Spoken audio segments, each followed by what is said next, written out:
Hello everyone, कैसे हैं आप सब। आज हम बात करेंगे स्टार्टअप फंडिंग और उसके टैक्सेशन के बारे में।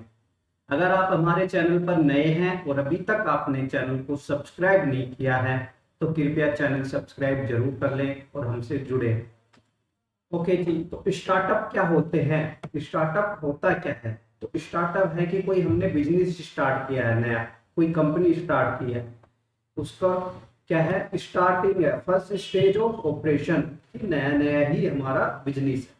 कौन फाउंड करेगा? One or more enterprises generally start with high cost and limited revenue.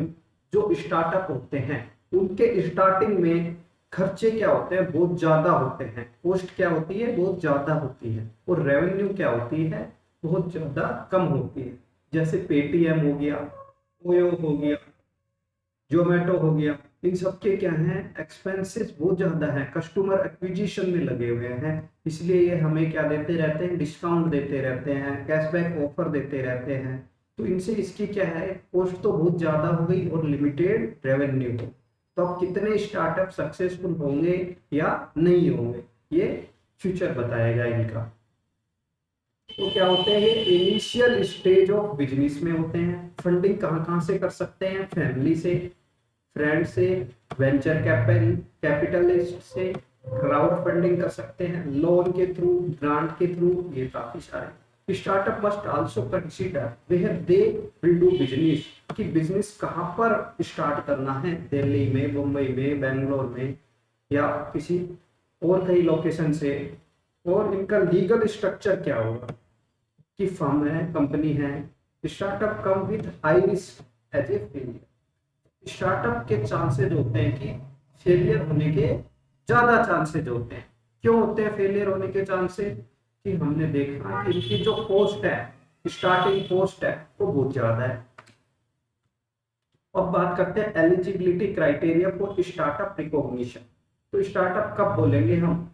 या तो उसने रजिस्ट्रेशन कराया प्राइवेट लिमिटेड कंपनी के रूप में, या रजिस्ट्रेशन कराया पार्टनरशिप फर्म या एलएलपी के रूप में।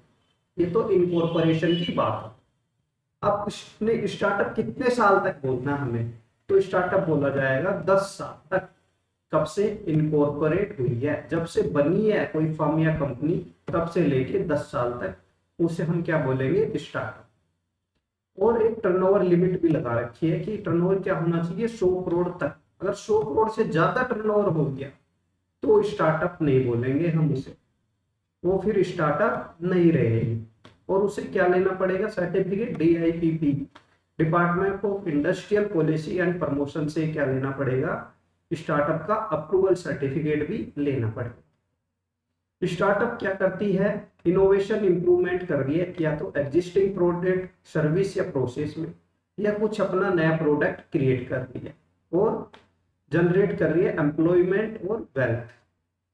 अगर कोई एग्जिस्टिंग बिजनेस है हमारा, उसको हमने स्प्लिट कर दिया या रिकंस्ट्रक्ट कर दिया, तो हम उसे स्टार्टअप नहीं बोलते। क्या होना चाहिए, नया बिजनेस होना चाहिए, तभी स्टार्टअप बने। बेनिफिट क्या क्या अवेलेबल है स्टार्टअप के लिए इनकम टैक्स में? एक तो सेक्शन 56(7)(b) की एग्जम्पशन मिल जाएगी। एंजल टैक्स जो प्रीमियम से शेयर इश्यू होते हैं उसके ऊपर टैक्स था, तो स्टार्टअप के लिए एग्जम्पशन। डिडक्शन मिलेगी सेक्शन 80 IAC, जो 3 साल के लिए एग्जम्पशन मिलती है। Liberalised regime of section 79 to carry forward set off the losses. ठीक है। Escapes the dedicated cell created by the CBDT to address the problem of startup। और ATIAC कि 10 साल जो हमें स्टार्टअप बोलेंगे, उसमें से आप 3 साल के प्रॉफिट का 100% एग्जम्पशन क्लेम कर सकते हो। क्या? 100% जितने भी प्रॉफिट हो रहे हैं उसकी एग्जम्पशन क्लेम कर सकते हैं। अब फंडिंग के क्या क्या सोर्सेज हो सकते हैं? एंजल इन्वेस्टर हो सकता है, venture capitalist, business incubator, crowd funding, grants, friends family, government loan scheme, और भी काफी सोर्सेज हो सकते हैं जो स्टार्टअप अपनी फंडिंग कर सकती है इनके थ्रू। अब बात करें एंजल इन्वेस्टर। तो एंजल इन्वेस्टर क्या होता है? एंजल इन्वेस्टर को हम बोल सकते हैं बिजनेस एंजल, इनफॉर्मल इन्वेस्टर भी बोल सकते हैं, एंजल फंडर भी बोल सकते हैं, प्राइवेट इन्वेस्टर भी बोल सकते हैं, या सीड इन्वेस्टर भी बोल सकते हैं।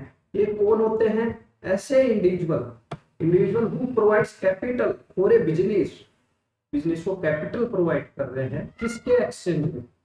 या तो कन्वर्टिबल डेब्ट के लिए या इक्विटी के बदले क्या करते हैं? कैपिटल प्रोवाइड करते हैं।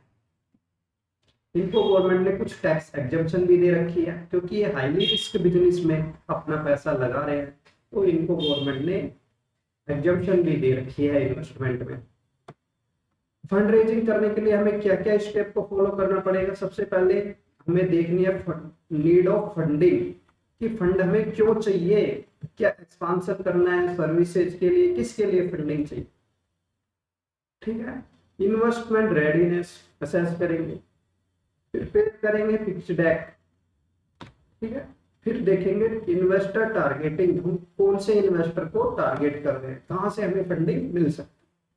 Due diligence by interested investor, अब जो इन्वेस्टर है वो अपना ड्यू डिलीजेंस करेंगे कि हम इसमें फंडिंग करें या नहीं करें। उसके बाद अगर वो एग्री होते हैं तो टर्म शीट बन जाएगी, टर्म एंड कंडीशन के लिए एग्रीमेंट बनेगा और फंडिंग मिल जाएगी।